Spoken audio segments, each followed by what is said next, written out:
नमस्कार। औद्योगिक प्रशिक्षण संस्थानों के व्यवसाय मैकेनिक आरएसी के विषय सैद्धांतिक की पाठ्यचर्या में अंकित रेफ्रिजरेशन से संबंधित सामान्य ज्ञान विज्ञान पर आपको आज मैं प्रशिक्षण प्रदान करूंगा। तो सबसे पहले बात करते हैं हम रेफ्रिजरेशन से संबंधित सामान्य ज्ञान में कुछ इंपॉर्टेंट पॉइंट्स हैं जो कि यूज होते हैं हमारे रेफ्रिजरेशन सिस्टम में। तो पहला पॉइंट है इसमें कि द्रव्यमान।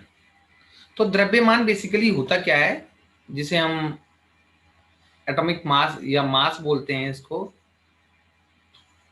इसका यूज क्या है, किस तरह से यूज होता है, कहाँ यूज होता है, किस तरह यूज होता है, किससे रिलेटेड है, ये सारे के सारे टर्म्स हमारे फिजिक्स से हैं, जिसे हम भौतिक विज्ञान बोलते हैं। और यही टर्म्स हमारे इस्तेमाल होते हैं किसमें, रेफ्रिजरेशन सिस्टम में या रेफ्रिजरेशन प्रोसेस में, रेफ्रिजरेशन साइकिल में, या हमारा एयर कंडीशनिंग में। मतलब I mean to say that कि रेफ्रिजरेशन प्रोसेस हो या एयर कंडीशनिंग हो, दोनों में इसको हम इस्तेमाल करते हैं।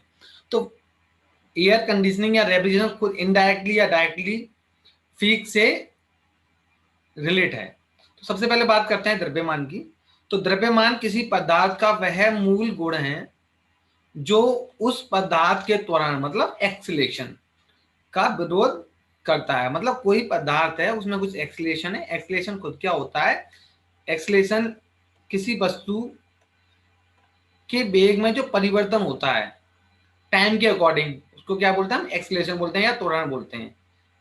किसी वस्तु के वेग में जो टाइम के अकॉर्डिंग चेंजेस होते हैं, मतलब स्पीड अपॉन का टाइम या चेंजिंग वेलोसिटी अपॉन टाइम या change of velocity per unit time या rate of change of velocity, उसको हम त्वरण बोलते हैं या एक्सीलरेशन बोलते हैं। मतलब उसकी वेलोसिटी में कितना चेंज हो रहा है टाइम के अकॉर्डिंग, उसको क्या बोलते हैं हम, त्वरण बोलते हैं। तो इस त्वरण को जो बाधा उत्पन्न करता है, इसको क्या बोलते हैं हम, द्रव्यमान बोलते हैं। अगर सरल भाषा में कहें तो सरल भाषा में द्रव्यमान हम किसी वस्तु का वजन या गुरुत्वाकर्षण के प्रति उसके आकर्षण या शक्ति को पता चलता है हमको। अब बात करते हैं भार की। तो भार या वेट बोलते हैं इसको भौतिक में। अगर फिजिक्स की लैंग्वेज में बोलें तो किसी वस्तु पर पृथ्वी के गुरुत्वाकर्षण के माप को हम भार या वजन कहते हैं या वेट भी बोलते हैं। मतलब ग्रेविटेशनल फोर्स जिसे ग्रेविटी बोलते हैं, ग्रेविटी भी एक तरीका से इसके पृथ्वी जो बल लगा रही है किसी चीज पर जो नीचे गिर रहा है, उसको हम ग्रेविटी बोलते हैं। अर्थ की फिक्स होती है अर्थ पे, तो सरफेस पे 9.8 मानते हैं, लेकिन ये प्लेस टू प्लेस वेरी करती है। अगर हम बाहर की या वेट की एसआई यूनिट की बात करें तो ये फोर्स के बराबर होती है। जो फोर्स की जो एसआई यूनिट है न्यूटन, तो ये भार की भी वही रहेगी, न्यूटन ही रहेगी। अगर बात करें बल की, तो बल भी एक फिजिकल क्वांटिटी है या फिजिक्स से संबंधित है, जो हम इसमें पढ़ेंगे रेफ्रिजरेशन के अंदर सिस्टम में हमारी आती है। रेफ्रिजरेशन प्रोसेस में या रेफ्रिजरेशन हम जब थ्योरी पढ़ते हैं, प्रैक्टिस करते हैं, उसमें भी बल भी यूज होता है। तो बल जो है वो अपने आप में एक सदिश राशि है या वेक्टर क्वांटिटी है। तो वेक्टर क्वांटिटी या सदिश राशि वो राशि होती है जिसमें डायरेक्शन भी होता है अपने आप में, और क्या होता है, मैग्नीट्यूड भी होता है या मान होता है। जो मतलब एक इसमें दिशा भी शो होती है, और इसके साथ साथ इसमें उसका मान भी होता है कि वो कितना है। 4 न्यूटन बल लग रहा है या 6 न्यूटन बल लग रहा है, किस डायरेक्शन में लग रहा है, ईस्ट में लग रहा है, वेस्ट में लग रहा है, या किस एंगल पर लग रहा है, 30 डिग्री पे लग रहा है या 40 डिग्री पे लग रहा है। तो ऐसी राशि को क्या बोलते हैं, सदिश। तो बल एक अपने आप में क्या है, वेक्टर क्वांटिटी है या सदिश राशि है। तो इसमें ये क्या करता है, किसी भी चीज का ये डायरेक्शन बदल सकती है, डायरेक्शन भी चेंज करती है, और उस पर उसकी आकृति भी चेंज कर सकते हैं। कोई भी वस्तु पर जिसपे वो लगती है उसका आकृति भी चेंज कर देती है और उसका डायरेक्शन भी चेंज करती है। तो न्यूटन न्यूटन एक साइंटिस्ट थे, उन्होंने इसको डिफाइन किया है बल को। उनका न्यूटन का नियम है, वो उसको बोलते हैं न्यूटन सेकंड लॉ या न्यूटन का द्वितीय नियम। वो क्या कहता है कि बल संवेग परिवर्तन की दर को ही अनुपाती होते हैं। बल और संवेग क्या है, एक दूसरे के अनुपाती होते हैं। अगर फॉर्मूले तरीका से मैथमेटिकली देखें तो बल बराबर होता है वस्तु का द्रव्यमान इनटू त्वरण मतलब एक्सीलरेशन। वस्तु का द्रव्यमान अभी पढ़ा था, जो कि एक्सीलरेशन के लिए बाधा उत्पन्न करता है या रेजिस्टेंस प्रोड्यूस करता है, उसे द्रव्यमान बोलते हैं। और द्रव्यमान किसी चीज का कभी बदलता नहीं है, या द्रव्यमान कह सकते हैं कि किसी भी बॉडी के अंदर कितना कंटेंट है या किसी भी बॉडी के अंदर कितना टोटल प्रोडक्ट है, कितना कंजप्शन है, ये चेंज नहीं होता है। चाहे हम धरती पर रहें चाहे चांद पर रहें, ये फिक्स रहता है। त्वरण क्या है कि वेलोसिटी का चेंज क्या हो रहा है पर यूनिट टाइम के अकॉर्डिंग, उसको हम त्वरण बोलते हैं। तो बल इक्वल टू होता है एम, बल इक्वल टू होता है एम इंटू ए, मतलब वस्तु का द्रव्यमान इंटू का उसका एक्सीलरेशन। नेक्स्ट हमारा इसमें कार्य। तो कार्य की बात करें, ये भी फिजिक्स का टॉपिक है। कार्य क्या होता है, कार्य हम कब कहेंगे कि कार्य हुआ है या नहीं हुआ है, जब किसी वस्तु पर कोई जो बल लग रहा है तो उस बल लगने की वजह से उस वस्तु की दिशा में कुछ विस्थापित हो या कुछ डिस्प्लेसमेंट हो, वो जगह वस्तु एक जगह से दूसरी जगह डिस्प्लेस होती है, दूसरे पहुंचती है, उसे क्या बोलते हैं। तो क्या है, उस कंडीशन पे कार्य माना जाएगा। अगर दूसरे शब्दों में कहें हम, दूसरे शब्दों में कहें कोई बल लगने से बल की दिशा में वस्तु का विस्थापन हो तो उसको हम क्या बोलते हैं, वर्क बोलते हैं। इसे हम W से डिनोट कर सकते हैं। तो कार्य या भौतिक की सबसे महत्वपूर्ण राशियों में से एक है। कार्य करने की दर को हम शक्ति कहते हैं। कार्य करने या कराने से वस्तुओं की ऊर्जा में परिवर्तन होता है, मतलब इसी से कार्य निकलता है, या बल, बल से बल, कार्य, विस्थापन, डिस्प्लेसमेंट सब एक दूसरे लिंक्ड टर्म है, मतलब एक दूसरे लिंक है। तो कार्य निकालें तो कार्य क्या होगा, बल इंटू विस्थापन। और बल हमने इससे पहले निकाला था, बल इज इक्वल टू क्या था, एम इंटू ए। तो इस डायग्राम से हमको क्लियर हो रहा है, देखो कोई वस्तु यहाँ रखी हुई है इस जगह पर, इनिशियल पोजीशन पर, यहाँ हमने फोर्स लगाया इसी डायरेक्शन में, तो इस वस्तु की जो पोजीशन है वो नई स्टेज में यहाँ पर आ गई, मतलब उसकी जो स्थान है विस्थापन हो गया। पहले यहाँ पर थी इनिशियल कंडीशन पे, नेक्स्ट इस कंडीशन पे पहुंच गई।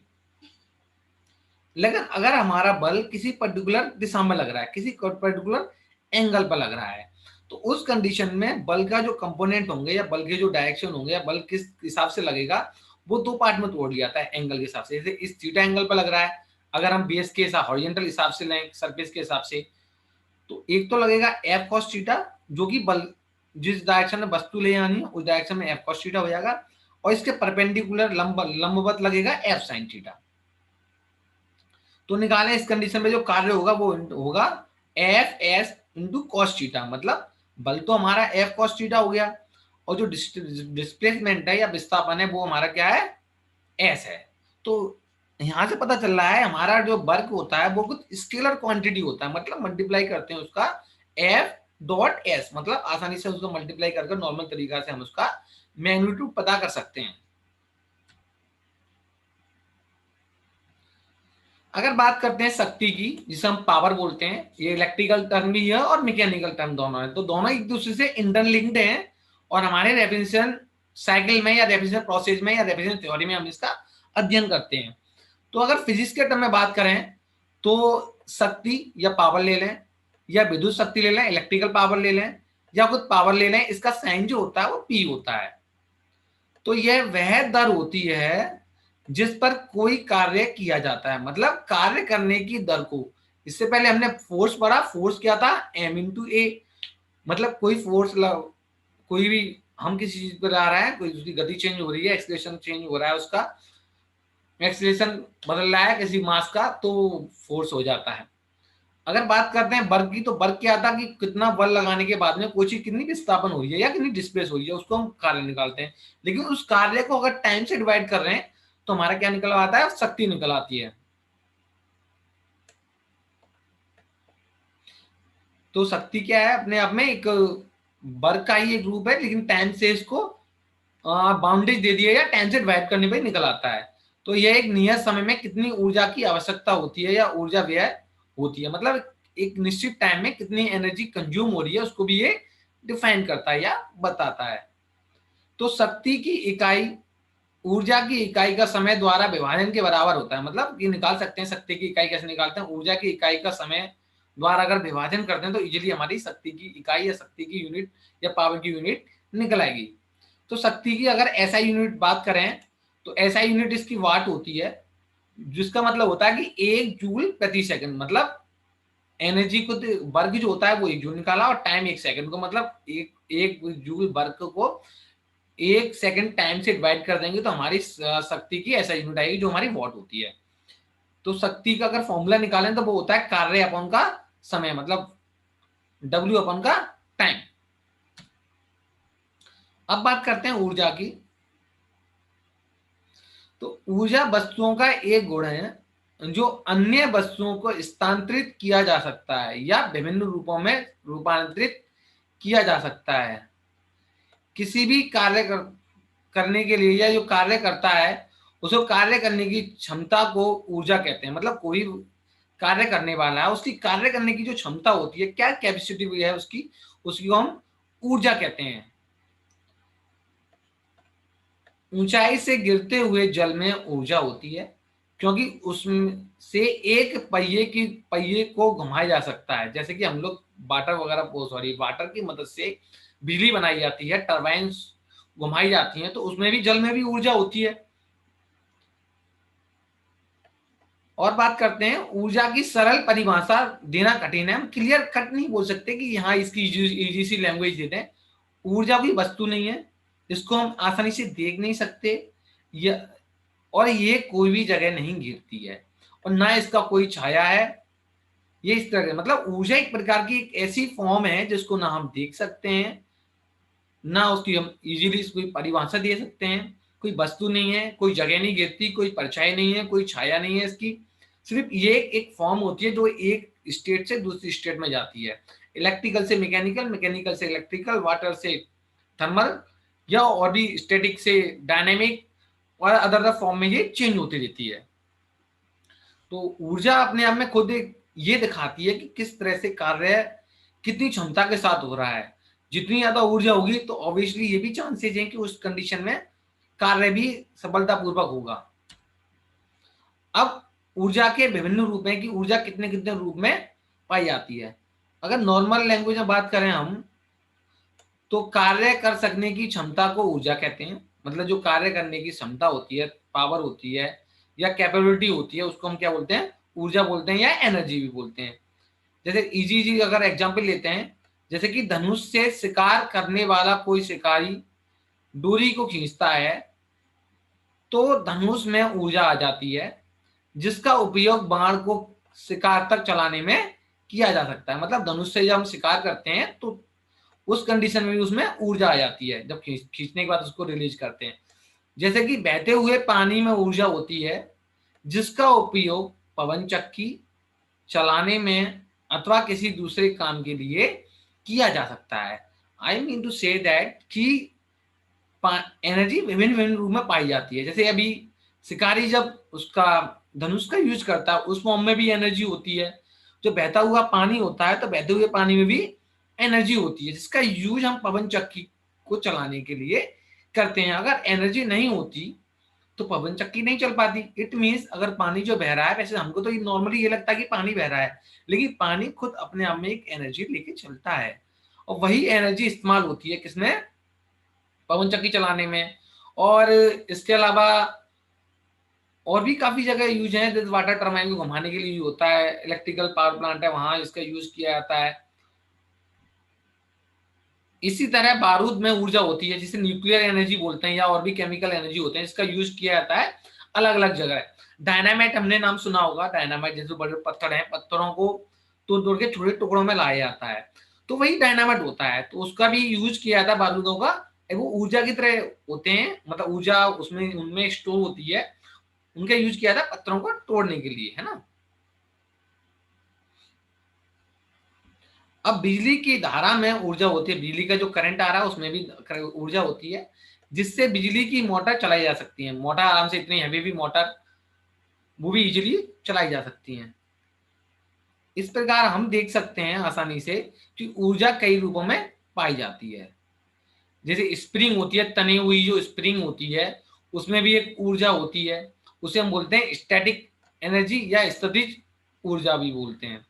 और बहता हुआ जो पानी होता है उसे बोलते हैं गतिज ऊर्जा, मतलब काइनेटिक एनर्जी। मतलब पोटेंशियल एनर्जी स्थितिज को बोलते हैं, पोटेंशियल एनर्जी जो कि स्टैटिक कंडीशन में होती है या रुकी कंडीशन होती है उसे बोलते हैं स्थितिज ऊर्जा या स्टैटिक एनर्जी, या बोल सकते हैं यहाँ पर पोटेंशियल एनर्जी। और जो चीज मूवमेंट में होती है, गति वाली चीज में होती है, उसको बोलते हैं गतिज ऊर्जा या काइनेटिक एनर्जी। बारूद की ऊर्जा को रासायनिक ऊर्जा बोलते हैं। क्यों रासायनिक ऊर्जा बोलते हैं? क्योंकि उसमें केमिकल्स का इस्तेमाल किया जाता है। और बिजली की धारा की ऊर्जा को हम क्या बोलते हैं? वैद्युत ऊर्जा बोलते हैं या इलेक्ट्रिक एनर्जी बोलते हैं।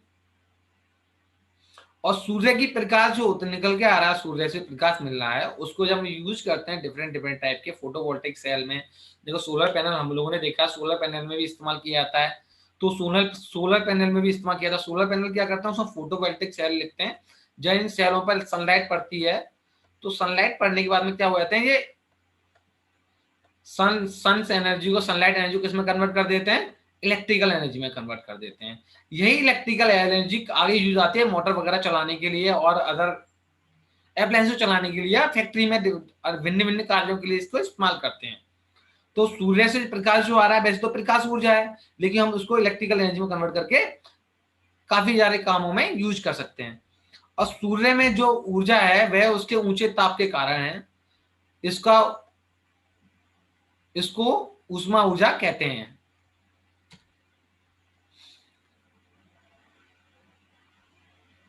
अब दाब क्या होता है? दाब का मतलब होता है कोई चीज किसी अन्य चीज पर कितना बल दे रही है। मतलब कोई अगर कोई भी वस्तु है या प्राणी है या कोई जानवर है, कुछ भी है, मशीन है, वो उस पर कितना प्रेशर डाल रही है, कितना फोर्स लगा रही है पर यूनिट एरिया में, मतलब एक पर्टिकुलर क्षेत्र में वो कितना उस पर बल लगा रही है, उसको क्या बोलते हैं? दाब बोलते हैं। दाब लगने की वजह से या तो उसकी आकृति चेंज हो सकती है, उसमें बहुत सारे बदलाव आ जाते हैं उसके शेप में, और भी चीज, अब उसकी जो फिजिकल प्रॉपर्टी है उसमें काफी सारे चेंजेस आ जाते हैं। इसकी इकाई न्यूटन प्रति वर्ग मीटर होती है। जो इसकी इकाई है क्या है? न्यूटन प्रति वर्ग मीटर होती है। दाब की और भी कई प्रचलित इकाई हैं, कई कई जगह हम क्या ना है पास्कल यूज करते हैं। बेसिकली इंजीनियरिंग लाइन जो हायर स्टडीज में हम पास्कल यूज करते हैं। और इसको यूज करने के लिए बैरोमीटर वगैरह का यूज करते हैं। क्वेश्चन भी उठ सकता है कि इसको प्रेशर को हम किससे मेजर कर सकते हैं? तो प्रेशर को मेजर करने के लिए हम बहुत सारे इंस्ट्रूमेंट हैं। बैरो खासतौर से हम उसको जो बोलते हैं वो बोलते हैं बैरोमीटर। तो बैरोमीटर का काम क्या है? प्रेशर को मेजर करने के लिए।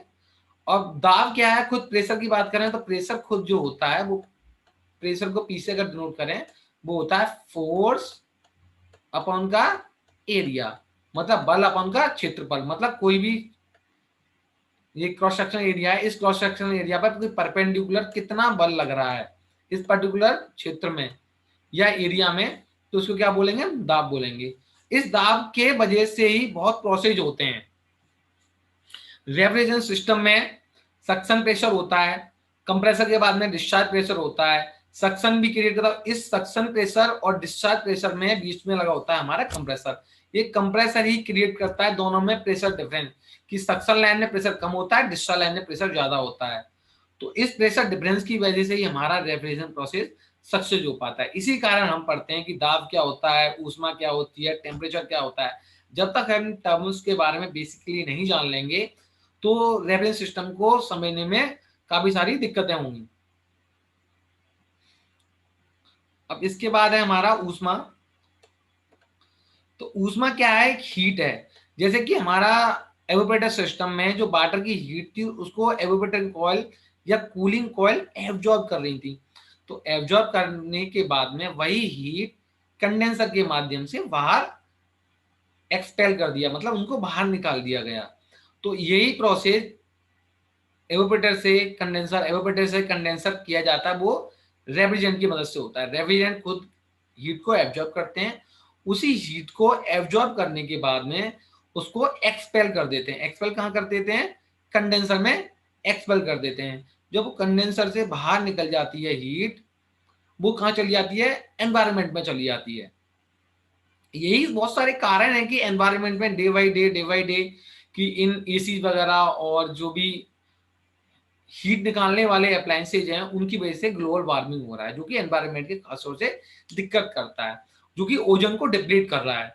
तो ऊष्मा की बात करें तो ऊष्मा क्या है? हीट या ऊष्मीय ऊर्जा। ये खुद अपने आप में जो हीट की वजह से क्या होता है, ऊर्जा लेके चलती है, एनर्जी को लेके चलती है। तो ऊर्जा एक रूप है किसका? जो ताप के कारण होता है, मतलब टेम्परेचर बदलने के वजह से या टेम्परेचर में बदलाव आने की वजह से ही ऊर्जा क्रिएट होती है, हीट एनर्जी क्रिएट होती है। टेम्परेचर की वजह से ही ऊष्मा है, अगर टेम्परेचर नहीं है तो कुछ नहीं है। अगर किसी जगह का टेम्परेचर 0 है या मान लो माइनस में है, तो उसमें वो भी अपने आप में कुछ ना कुछ ऊष्मा लेकर चल रहा है, चाहे वो कूलिंग कूलिंग हो चाहे हीटिंग हो, लेकिन अपने आप में है क्या, ऊर्जा लेकर चल रहा है, हीट एनर्जी। तो ऊर्जा के अन्य रूप की तरह ऊष्मा का भी एक प्रवाह होता है, मतलब अन्य जो एनर्जी है इनका भी अपने आप में एक फ्लो होता है। तो किसी पदार्थ के गर्म या ठंडे होने के कारण, कोई पदार्थ गर्म है या ठंडा होने के कारण उसमें जो ऊर्जा होती है उसकी ऊष्मीय ऊर्जा कहती है या उसकी ऊष्मीय ऊर्जा हम कहते हैं। अन्य ऊर्जा की तरह इसकी मात्रक भी क्या होती है, जूल होती है। जैसे हमारे कार्य की जो इकाई थी वो भी जूल थी, ऊष्मा की इकाई भी क्या होती है, जूल होती है। या कभी कभी इसको हम कैलोरी में भी व्यक्त करते हैं।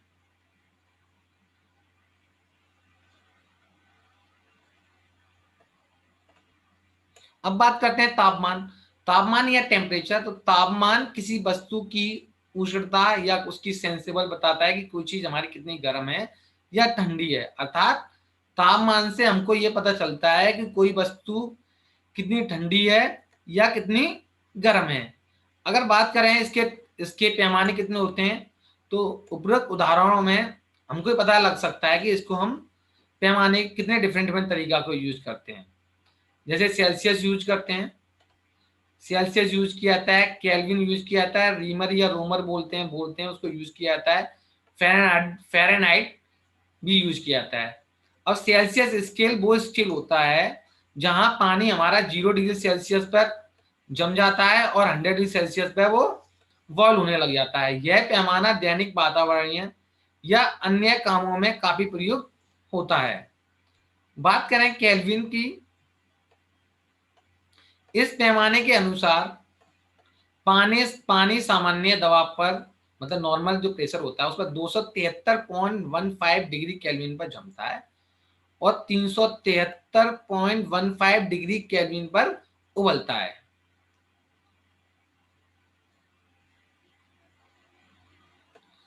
फ़ारेनहाइट की बात करें, इस पैमाने के अनुसार पानी सामान्य दबाव पर 32 डिग्री फ़ारेनहाइट पर जमता है और 212 डिग्री फ़ारेनहाइट पर उबलता है। नॉर्मल हम एज यूजुअली कंडीशन बात करें, बुखार मापने के लिए हम फ़ारेनहाइट पैमाने का ही इस्तेमाल करते हैं और डॉक्टर लोग इसका यूज करते हैं। इसका दूसरा नाम क्लिनिकल थर्मामीटर भी है। और बात करें रूमर की, तो रूमर भी पहले के टाइम में यूज किया जाता था, आज के टाइम में इसको खासतौर से हम यूज नहीं कर रहे हैं। लेकिन काफी जगह ऐसे देखने को मिलती है जहाँ ओल्ड फैशन है या ट्रेडिशनल चीज चली आ रही है, तो वहाँ लैब वगैरह में रखे रहते हैं दिखाने के लिए कि रूमर भी हमारे पास में एक थर्मामीटर है जो कि यूज किया जा रहा है। तो इस पैमाने के अनुसार पानी सामान्य दबाव पर 0 डिग्री रूमर पर जमता है और 80 डिग्री रूमर पर या रीमर पर उबलता है। यह पैमाना अपेक्षाकृत कम प्रयोग किया जाता है। इनमें क्या संबंध है आपस में, केल्विन पैमाने में, रूमर पैमाने में अपने आप में खुद एक संबंध है। अगर बात करें हम सबसे पहले फ़ारेनहाइट और सेल्सियस में, तो C/5 is equal to F minus का 32/9। अगर हमको तापमान डिग्री सेल्सियस में पता है तो फ़ारेनहाइट में हम आसानी से उसको कन्वर्ट कर सकते हैं। दूसरा, सेल्सियस और केल्विन में, अगर हमें तापमान केल्विन में पता है तो हम सेल्सियस में आसानी से उसको कन्वर्ट कर सकते हैं। किसी एक का मान रख देंगे जिसका पता हो। अगर सेल्सियस और रूमर की बात करें तो C/5 is equal to R/4, मतलब C/5 बराबर R/4। इससे अगर हमको R में मान पता हो तो भी हम C में निकाल सकते हैं, C में पता हो तो R में निकाल सकते हैं। सारांश में बात करें तो इसके सारांश मतलब क्या, हम और इसमें क्या सीखा हमने, तो रेफ्रिजरेशन प्रणाली में वस्तुओं को ठंडा करने के लिए गैस तथा वाष्प का प्रयोग किया जाता है। गैस तथा वाष्प ऊष्मा द्वारा उत्पन्न होती है। ये सभी पद, जितने भी सारे टर्म्स हैं, ये सारे के सारे संबंधित कार्य पे निर्भर करते हैं, उसमें कुछ ना कुछ कार्य किया जाता है। अतः रेफ्रिजरेशन प्रणाली के अध्ययन से पूर्व प्रत्येक जो हमारा ट्रेनी है उसको सामान्य विज्ञान से अवगत कराना अत्यंत आवश्यक हो जाता है।